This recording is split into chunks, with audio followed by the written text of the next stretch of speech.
Allô Europe 1. Oui, bonjour. 10h midi. Allô Elena. Elena Morna. Bonjour Isabelle. Bonjour Elena, bonjour à tous. On commence par la maladie de Lyme. Des patients portent plainte. C'est un dossier du Parisien ce matin. Une patiente, Isabelle, souffrant de la maladie de Lyme, vous savez, l'infection transmise par les tiques, vient de porter plainte pour tromperie aggravée. Elle dénonce un énorme scandale sanitaire et c'est une première. Comme des milliers de patients, elle a souffert d'un manque de fiabilité des diagnostics. Et sans diagnostic, pas de traitement réellement efficace. Elle a décidé de faire passer son dossier pour celui d'un animal, car aujourd'hui, Elena, les seuls tests fiables pour diagnostiquer la maladie de Lyme sont ceux réalisés par les vétérinaires. Nous avons joint le professeur Christian Perronne, chef de service en infectiologie à l'hôpital Raymond Poincaré. Selon lui, effectivement, les tests sont complètement obsolètes. Alors aujourd'hui, les malades atteints de la maladie de Lyme sont victimes des recommandations officielles qui datent d'une conférence de consensus de la pathologie infectieuse qui date de 2006 et qui dit que les tests actuels sont parfaits, alors qu'on sait très bien que ces tests sont mauvais pour la plupart, très mal calibrés. Donc les personnes ne sont pas diagnostiquées et comme ils se plaignent de beaucoup de symptômes, on dit que c'est dans leur tête qu'ils sont fous et il y a des milliers de gens dans cette errance. Ce qu'il faudrait changer, c'est mettre à disposition des humains, des malades, des tests qui existent dans des laboratoires vétérinaires. Il y a urgence, ça peut être fait très rapidement. Et la deuxième chose, c'est d'arrêter de poursuivre les médecins généralistes qui suivent des malades atteints de Lyme chronique, puisqu'on sait que quand ils font des traitements ou prescrivent des examens en dehors des recommandations, ils peuvent être radiés de leur exercice par le conseil de l'ordre des médecins. Et il faut que ça s'arrête, puisqu'il n'y a plus personne qui veut suivre et s'occuper vraiment de ces malades qui sont à l'abandon.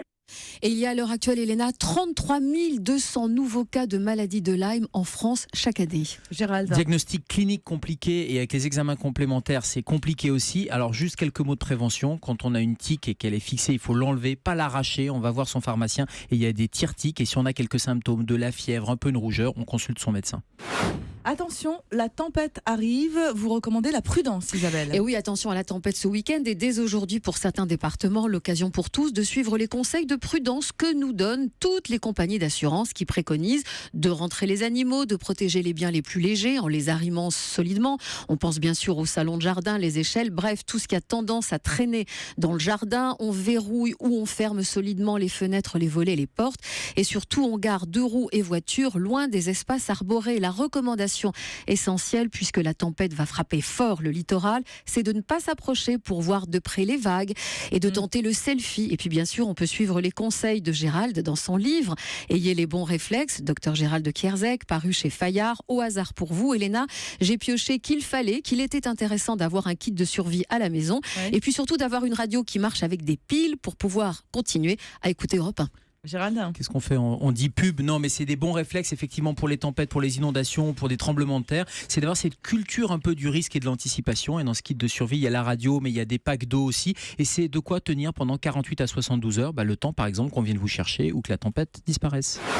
Le chiffre du jour, c'est le nombre 38. Cela fait 38 ans que le docteur Harold Brunstein suit Donald Trump et il a fini par trahir le secret de la tignasse jaune poussin de son illustre patient. Donald Trump prend un médicament pour la prostate qui est censé stimuler la repousse des cheveux, la finastéride. Alors le bon docteur n'est pas un traître, hein. Il n'a pas balancé comme ça pour le plaisir ni contre de l'argent. En fait, il s'est fait piéger. Souvenez-vous, les candidats avaient dû produire un bulletin de santé avant les élections. Et dans ce bulletin, il était évident que le futur président suivait un traitement contre les maladies de la prostate, sauf qu'il n'a rien à la prostate, c'est juste pour ses cheveux. Alors Gérald, on revient sur le décès de Gaspard, victime d'une maladie orpheline, c'est la maladie de Sandoff.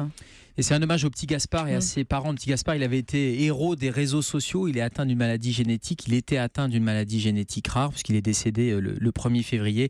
Voilà, et c'est un petit hommage à ce petit bonhomme qui s'est battu et à ses parents et à ses frères et sœurs. Qu'on a suivi sur Internet. Beaucoup de monde l'ont suivi. Il avait eu plus de 100 000 followers et likes sur la page Facebook. Jusqu'au bout, il est parti sereinement. Voilà, et une pensée émue à son papa, notamment Benoît, que j'avais rencontré il y a quelques semaines.